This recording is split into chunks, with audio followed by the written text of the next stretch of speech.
Governo federal aumenta teto do INSS para R$ 7.000. Agora os planos de saúde vão ter que cobrir testes rápidos de Covid. Você vai ver também.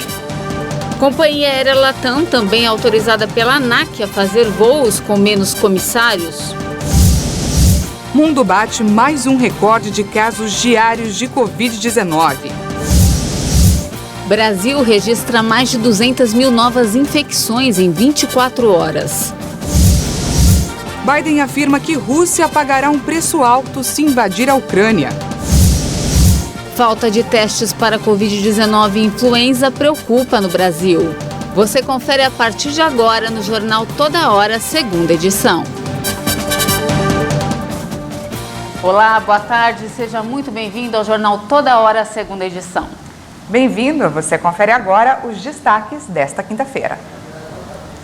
A Anvisa discute neste momento o pedido feito pelo Instituto Butantan para que a vacina Coronavac possa ser aplicada de forma emergencial em crianças e adolescentes.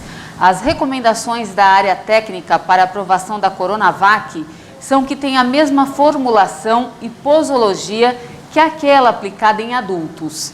Também deve ter a mesma dose e um intervalo entre 2 a 4 semanas. A Anvisa ainda recomendou que a faixa etária seja somente de 6 a 17 anos e que não seja aplicada em crianças imunocomprometidas. Apesar de todas as condições, a diretoria da Anvisa ainda precisa votar a questão. E o governo federal publicou uma portaria no Diário Oficial da União que aumenta o teto do INSS para R$ 7.000. Com essa medida, os segurados que já recebem o pagamento em janeiro de 2021 vão ter o reajuste para 10% nos benefícios. Aposentados e pensionistas do Instituto Nacional do Seguro Social, que recebem os benefícios acima do salário mínimo, vão ter aumento de 10,16% na remuneração.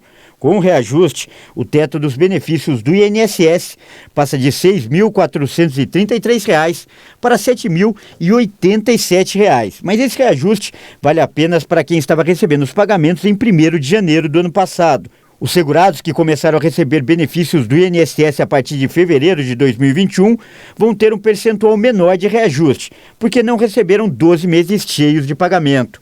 Assim, o percentual de reajuste fica menor quanto mais tarde for a data de início do benefício. Já para quem ganha o benefício no valor do salário mínimo, o piso nacional passou para R$ 1.212 desde o início de janeiro. E por lei, aposentadorias, auxílio-doença, auxílio-reclusão e pensão por morte pagas pelo INSS não podem ser inferiores a um salário mínimo.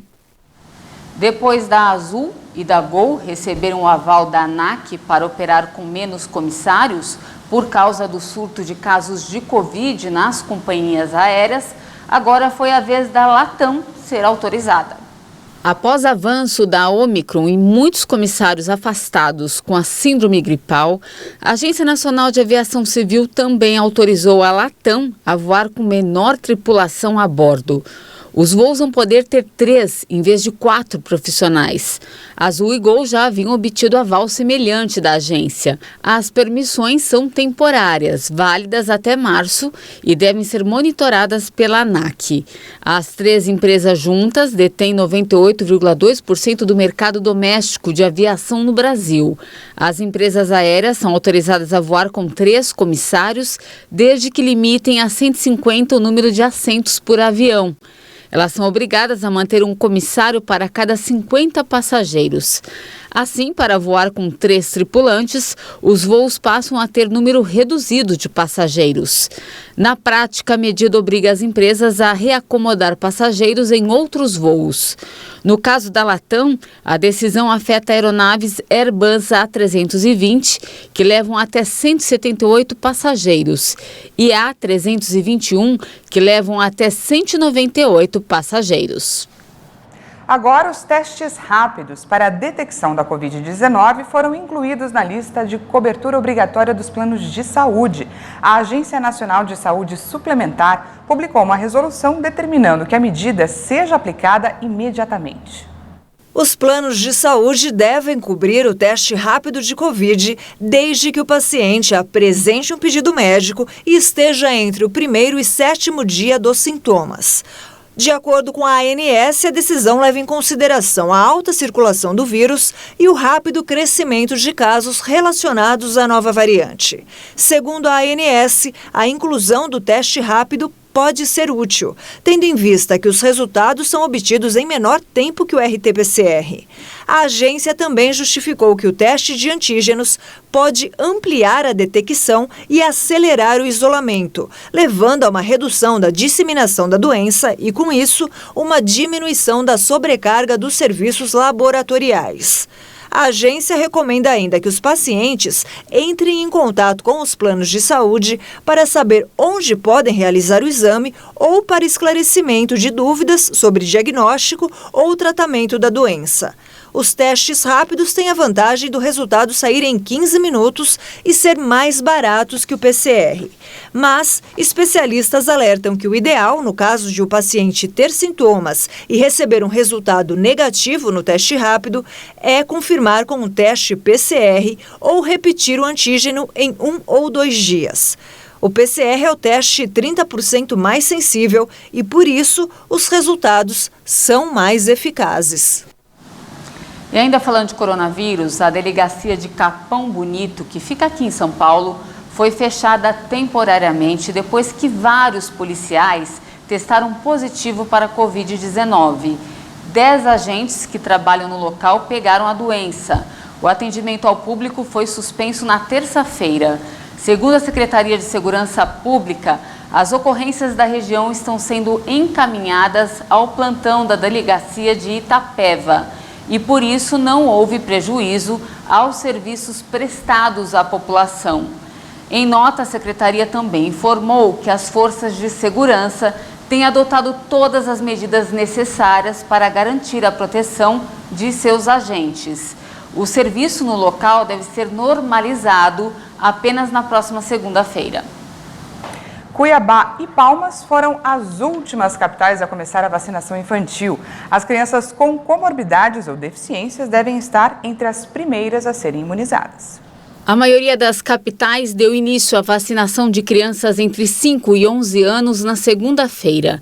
Mas Palmas, em Tocantins, e Cuiabá, no Mato Grosso, foram as duas últimas capitais a dar início à imunização infantil.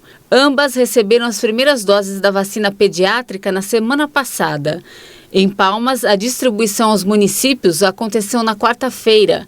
A primeira dose foi aplicada em uma menina de 10 anos que é portadora de asma. A capital tem 8 unidades exclusivas para vacinar o público de 5 a 11 anos. Em Cuiabá, até o dia 22, apenas o polo da Universidade Beira-Rio vai realizar a vacinação deste público.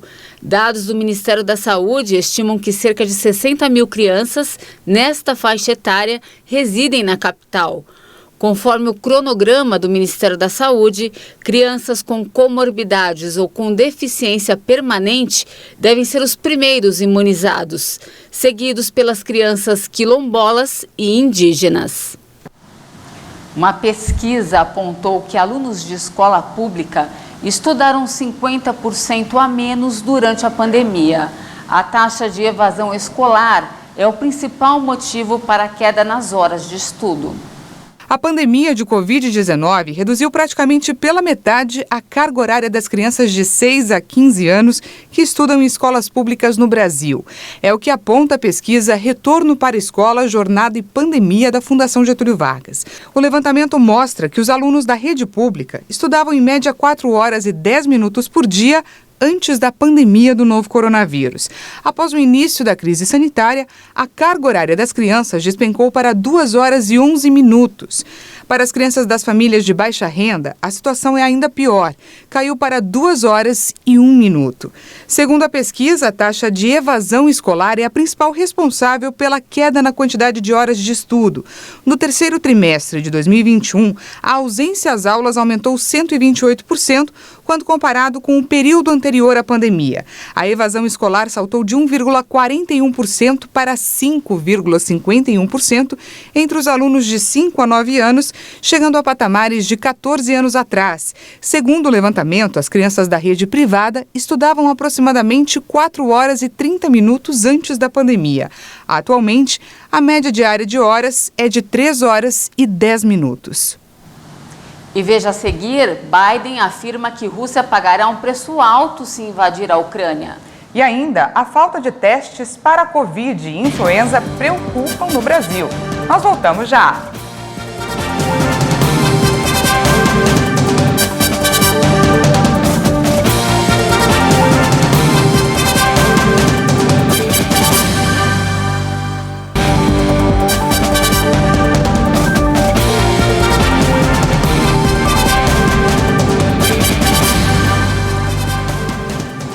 Já estamos de volta ao vivo, agora são 13 horas e 14 minutos e olha, a Anvisa acabou de liberar o uso da vacina Coronavac para crianças e adolescentes entre 6 e 17 anos com veto a imunossuprimidos.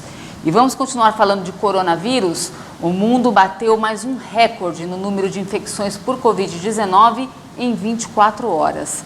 Foram mais de 3.790.000 novos casos registrados em um único dia. Mais uma vez, esse resultado foi impulsionado pelos Estados Unidos, que lidera um ranking de novas infecções com mais de 979 mil casos. Logo em seguida, vem a Índia, com 317 mil registros. Israel, em terceiro, que apontou 243 mil casos. E a Itália está em quarto lugar, com 200 mil casos em um único dia. E em quinto lugar está o Brasil, que registrou 205 mil novas infecções em 24 horas, um recorde de casos para o Brasil. Também foram contabilizadas pela segunda vez seguida mais de 300 mortes em um único dia. O Brasil registrou mais 338 novas vítimas da Covid-19 no Brasil em 24 horas. Agora são 621.855 mortes pela doença. Também foram registrados mais 204.854 novos casos de infecção por coronavírus de um dia para o outro. Ao todo, mais de 23.416.000 diagnósticos já foram confirmados para a doença. A média móvel de mortes está em 212 vítimas diárias. O indicador estava abaixo de 200 há 45 dias consecutivos, depois de 1 ano e meio acima do patamar. A curva apresenta tendência de alta, com aumento de 113%. A média móvel de casos aponta 99.974 registros por dia. O número também indica tendência de alta, com aumento de 743%.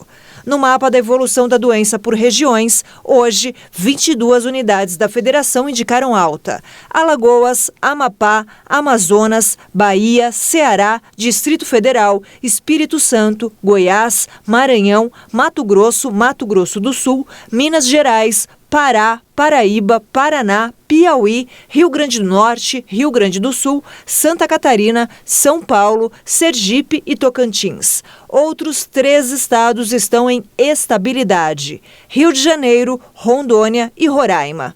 2 apresentaram queda: Acre e Pernambuco. Agora um balanço da vacinação aqui no Brasil. Já foram aplicadas mais de 349.496.000 doses de vacinas contra a Covid. Segundo o Ministério da Saúde e as secretarias estaduais de saúde, mais de 162.582.000 pessoas tomaram a primeira dose, enquanto mais de 147.738.000 brasileiros tomaram a segunda dose. E a dose de reforço já foi aplicada em quase 39.176.000 pessoas. São Paulo tem quase 79% da população do estado completamente imunizada. E agora, mudando de assunto, vazamento de petróleo no Peru, que começou depois da erupção vulcânica que aconteceu no sábado em Tonga, é apontado como o pior desastre ecológico dos últimos tempos pelo governo do país. O Ministério das Relações Exteriores do Peru exigiu da petrolífera espanhola Repsol que responda pelo vazamento de cerca de 6.000 barris de óleo no litoral central do país.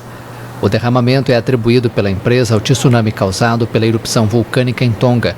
O Ministério peruano afirmou que trata-se do pior desastre ecológico ocorrido em Lima nos últimos tempos. Também destaca que o dano provocou grave prejuízo para centenas de famílias de pescadores. As autoridades peruanas encontraram cobertas de petróleo diversas espécies marinhas mortas e outras com vida que foram resgatadas. E 5 dias após a erupção do vulcão e, consequentemente, um tsunami terem devastado a região de Tonga, os primeiros voos de ajuda humanitária de emergência chegaram ao país. Tonga está inacessível desde sábado, quando uma das maiores erupções vulcânicas em décadas cobriu o território com cinzas, desencadeou um tsunami que atingiu grande parte do Pacífico e cortou os cabos de comunicação submarinos. Segundo a ONU, mais de 80% dos 100.000 habitantes de Tonga foram afetados pelo desastre. A água potável é uma das necessidades mais urgentes, porque as cinzas da erupção vulcânica contaminaram as reservas do arquipélago. O Japão também anunciou que vai enviar aviões de ajuda e outros países, como China e França, anunciaram sua disposição de ajudar. Mas os rigorosos protocolos contra o coronavírus, que mantiveram o arquipélago livre de contágio, obrigam que os envios sejam entregues sem contato.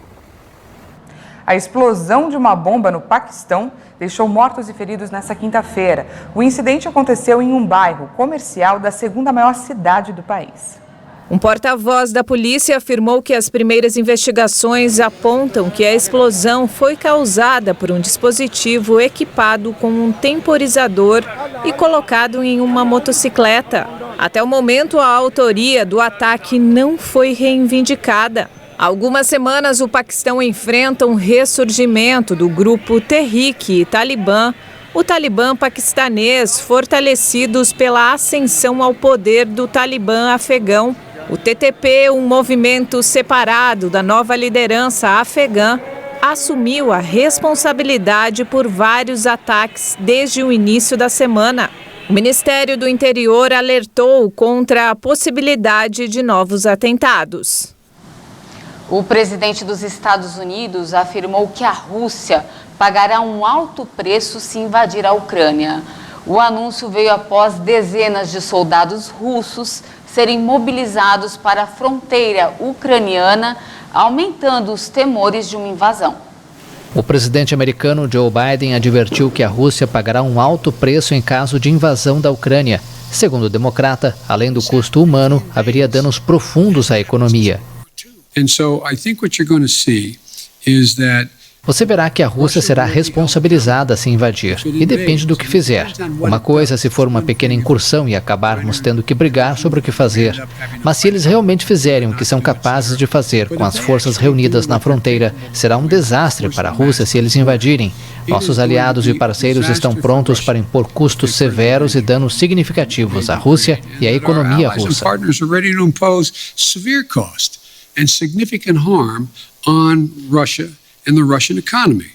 Biden disse acreditar que o presidente da Rússia, Vladimir Putin, ainda não quer uma guerra em grande escala pela Ucrânia. A Rússia mobilizou dezenas de milhares de soldados na fronteira com a Ucrânia, aumentando os temores de uma invasão. Embora negue qualquer intenção bélica, Moscou insiste que uma desescalada exige garantias para sua segurança, em particular o compromisso do Ocidente de não expandir a OTAN para o leste, inclusive para a Ucrânia. E há exatamente um ano, em 20 de janeiro de 2021, Joe Biden se tornou o 46º presidente dos Estados Unidos. Ele completa um ano de mandato, enfrentando insatisfação com a economia e uma nova onda de contaminações por coronavírus. E a falta de testes para diagnóstico de Covid e influenza no Brasil preocupa.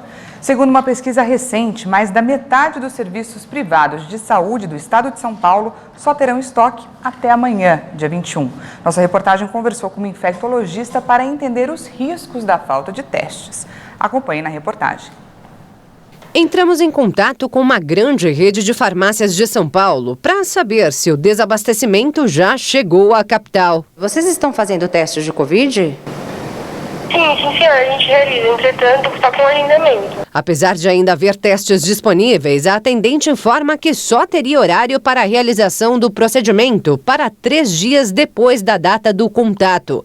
Já a testagem para a influenza... A gente realizava, entretanto, a gente não tem data de volta. As informações confirmam os dados levantados pelo Sindicato dos Hospitais, Clínicas e Laboratórios de São Paulo. O levantamento realizado pelo Sindiosp entre os dias 10 e 14 de janeiro, com 111 laboratórios privados do estado de São Paulo, revela aumento de 92% na testagem para a influenza e 99% para a Covid-19. Com isso, 88% desses estabelecimentos já apresentam problemas para a reposição de testes. E é claro que esse cenário preocupa muitos brasileiros. A gente teme sim, porque às vezes a gente pode precisar de alguma forma ou outra e se tiver faltando a gente não vai ter isso pra gente, né? Meu irmão teve que ir procurar desses dias o teste e foi sim super complicado. Então quer dizer, pagando estava difícil do seu irmão encontrar o teste? Era difícil.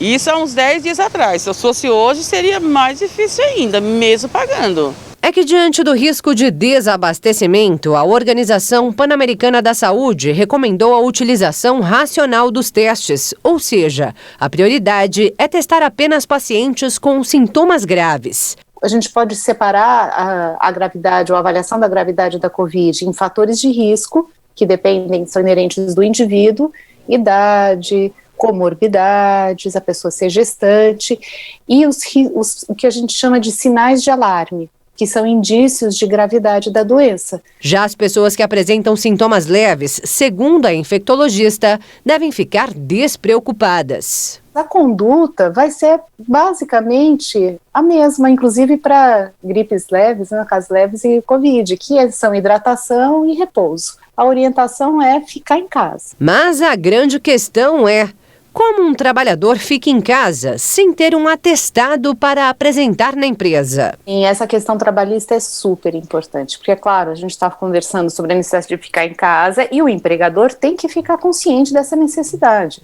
Quando você vai na Finlândia, na Suécia, você não precisa de papel. Você fala, eu estou doente, não posso trabalhar, e o empregador fala, então eu prefiro que você fique em casa e fique protegido, e eu vou proteger os meus outros trabalhadores e minha empresa vai continuar funcionando. Essa conduta, de acordo com a doutora, é extremamente importante, especialmente agora, com a chegada da Ômicron. Não é uma onda, não é uma nova onda, é um tsunami. Então, uma capacidade de infectividade muito grande, um número de contágios que é impressionante. Por chamada telefônica, o coordenador do Comitê de Laboratórios do Sindiosp, Luiz Fernando Ferrari, diz que novos testes devem chegar nos próximos dias. A gente já tem notícias que no Brasil já tem uma quantidade muito grande de testes que estão começando a ser liberados e vão ser distribuídos. Segundo Luiz Fernando, a previsão de fabricantes nacionais e internacionais é que até o final de janeiro os estoques estejam controlados. Já o controle da Ômicron, para ele, depende dos autotestes, que, segundo o ministro da Saúde, Marcelo Queiroga, é o que pode desafogar os postos. Muita gente procura a unidade de saúde e não está positivo, né? Então aquilo pressiona as unidades de saúde. Com essa possibilidade, a estimativa é não só de ampliar o número de diagnósticos, como diminuir um pouco a pressão sobre o sistema de saúde. Enquanto os testes não chegam, a recomendação é redobrar os cuidados, evitar aglomerações, usar máscara, higienizar as mãos sempre que possível e, principalmente, se vacinar. Esse reforço mesmo da vacina, não deixe de se vacinar, não tenha medo de vacinar os seus filhos, a vacina é segura, né? A imunidade coletiva, ela só vai ser alcançada com a vacina e não com a doença, com a Ômicron ou qualquer outra variante. Então confie na vacina e se proteja. Não temos mais tempo, essa edição fica por aqui, mas muito obrigada pela sua companhia, uma ótima tarde para você. E não esqueça que daqui a pouquinho tem mais informações com a Juliana Dariva. Uma boa tarde para você e a gente te espera amanhã. Até mais.